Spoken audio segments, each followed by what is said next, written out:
Hello, friends. I don't know if we're going to get real, but we're going to get real artsy here in a second. So, we're humans. We are social beings. We connect through our ideas, our thoughts, our feelings, and we love to share them.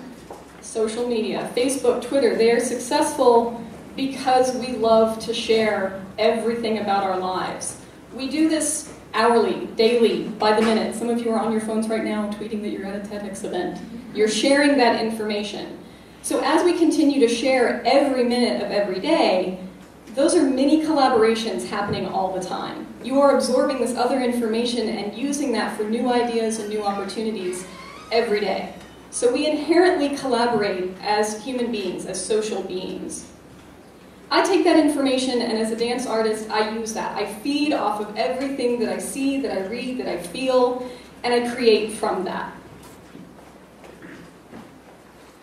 So, back in 2012, I finished my master's thesis from the School of Dance here at Florida State. And a lot of my thesis research was dealing with environments. How do I change the perspective of an environment for the audience, for the performer, for myself as the choreographer? And so part of my thesis research involved a collaboration with a designer, Russell Sandifer, who's co-chair and production specialist for the School of Dance, and Daniel Smith, who is a music specialist and a composer, and who's actually going to join me on stage a little bit later.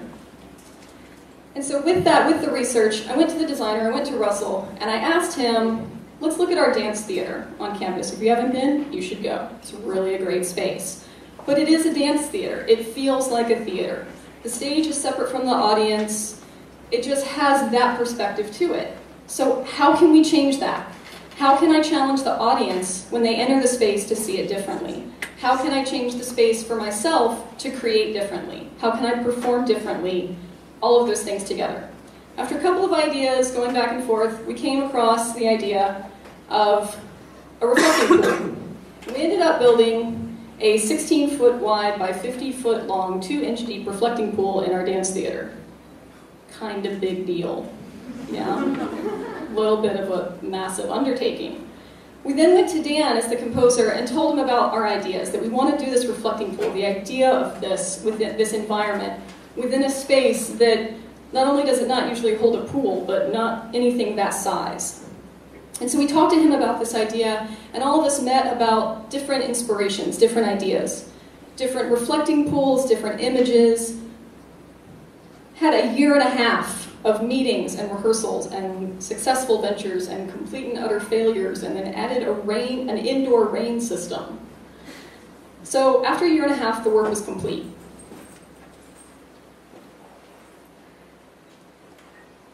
And you're left with this. The work is done.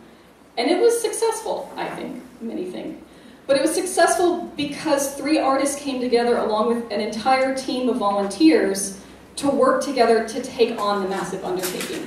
I had at least 20 undergrad students and some graduate students assisting me, breaking it down, helping me put it back up. We had to drain it every time, clean it, put it back up, take down the frame, all of this. We used projections as a part of it. We talked about perception and ideas and changing the environment. We used the projections as a way to also work with the reflecting pool, that the audience can see the image in the space, but also in the reflection along with the performer's image. And I loved doing this piece.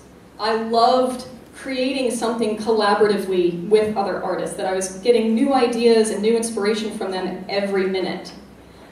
So then I kind of wondered, why am I not collaborating more often?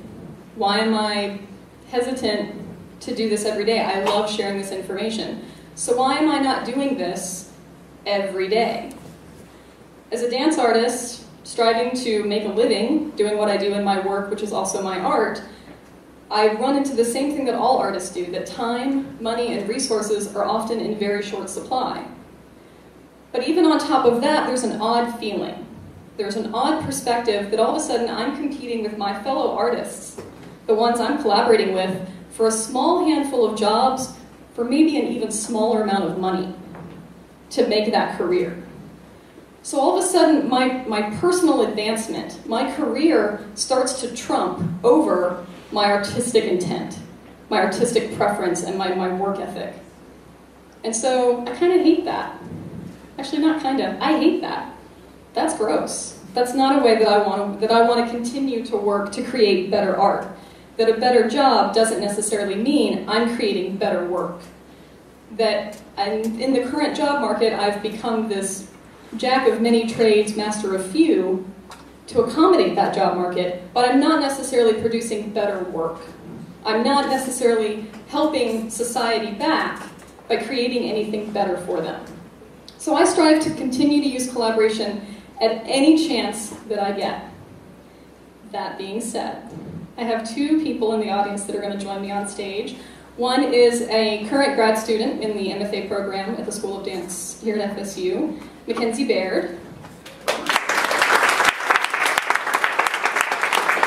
And also Daniel Smith, who is the music specialist and composer, who's coming up on stage. So since I have a little bit of time that you're going to share with me, small pocket change, some money, and resources, we are just going to do a collaboration right now. Why not? I will be asking two audience members to also join us. So do I have any volunteers? Come on, it's collaboration, 1 and 1. Come on, the two that raised their hands. Come on.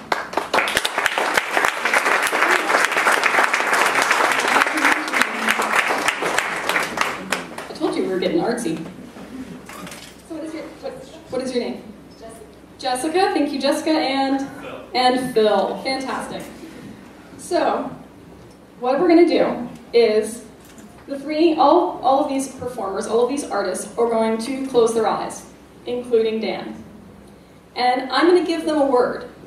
And all they have to do is respond to the word. It can be through movement, it can be verbal, they can ignore it.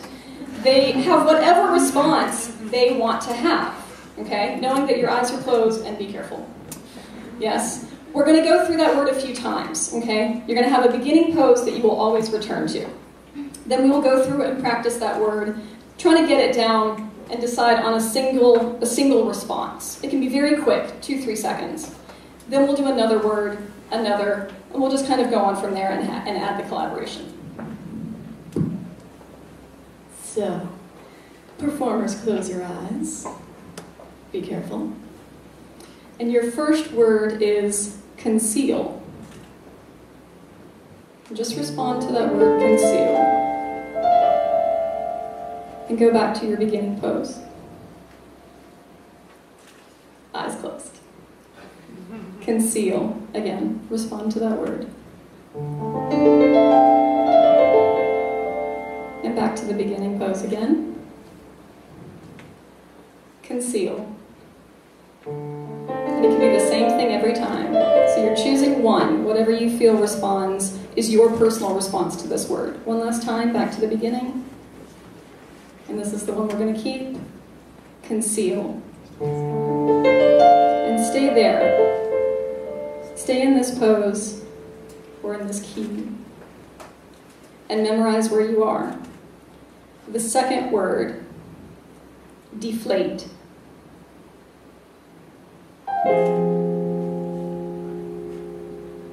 Go back to the end of conceal, where you were at the end of the first word. Deflate. Back to the end of conceal. One more time. Deflate. Stay there. Memorize where you are right now. Third word, flourish.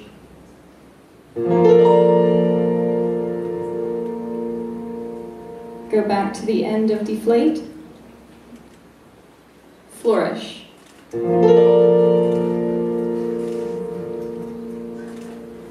Back to the end of deflate. Flourish.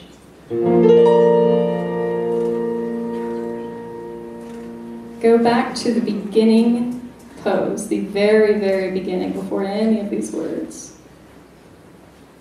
Beginning pose. Conceal. Deflate. Flourish. And no that you are very close to someone else. Go back to the beginning. Now open your eyes. You're going to do the same thing. Repeat exactly what you think you did, but with your eyes open. Beginning pose. Conceal. Deflate. Flourish.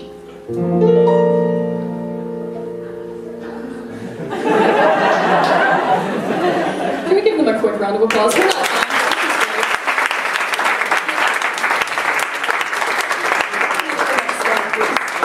Oh, you're not done. Come back, performers. I still have more time and resources. Come back. So take a look at this image behind you, performers. And I just want you to respond, whatever your response can be.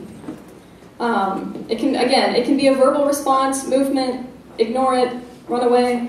Whatever your response, whatever you feel your response is to seeing this. And you're going to take that response from the end of the 3 words. So where you were at the end of the 3rd word, go back to that place.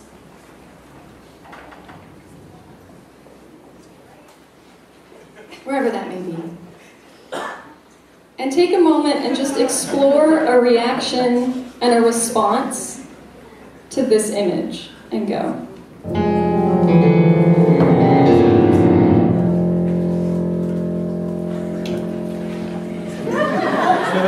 And go back to the end of the 3rd word. So reverse. And reenact what you just did again.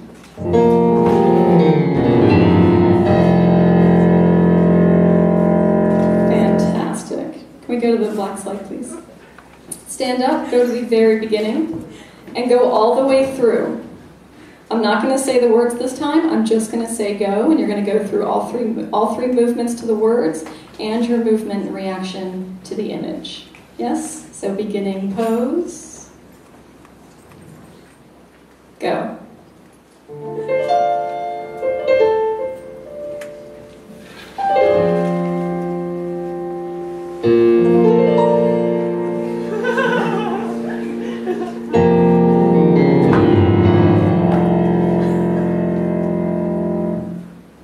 Oh, I need to see it again.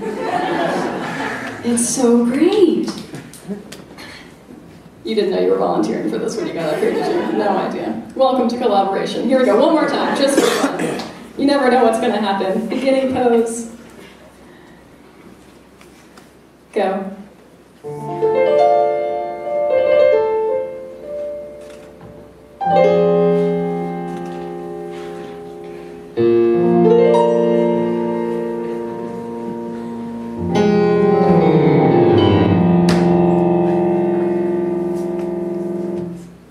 Performers, take a bow, please.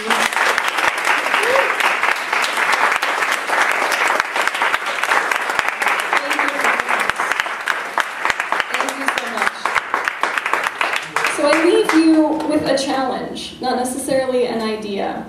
The challenge is to go find what you enjoy, what inspires you, and to create from it, and to share that with everyone you know, which you probably share everything about yourself anyway, but to use that in an artistic manner, to give back to your society, that our art comes from us as human beings, and so our art is coming from our society. So our society exists within that art. So I challenge you to deepen your understanding of that and challenge yourself to create whatever it is you wish to create, and not to limit yourself or feel that you don't have the time or money or resources. Whatever little bit you have, whatever random time and people you can find, amazing things can be created. Thank you.